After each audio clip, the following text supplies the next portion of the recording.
na kung ano mang nasira sa buhay natin, ano mang nasirang parte ng buhay natin because of offense, because of anger, because of the hurt, pero dahil ibibigay natin sa Panginoon, Lord, kaya natin sabihin, Panginoon, I believe that you are my healer. You are my Rapha. Lahat ng nasira sa buhay ko dahil sa ginawa nitong taong to, lahat ng nasira sa buhay ko dahil sa nangyari, Panginoon, Lord, you're going to manifest yourself as my Jehovah Rapha. The God who heals, the God who restores, the God who mends it back together. Every broken pieces, kahit dinurog ka na,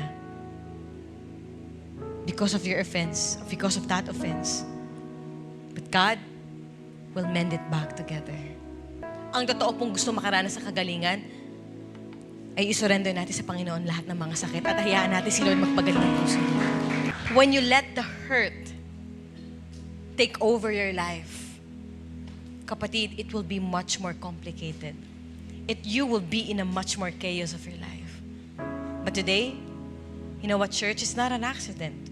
Kasi baka mamaya hanggang ngayon, kahit matagal ka ng Kristiyano, kahit bago ka pa lang na Kristiyano, pero kapag may bitbit kang sama ng loob, wala kang mararating. Wala tayong mararating. Walang matutunguhan ng sama ng loob.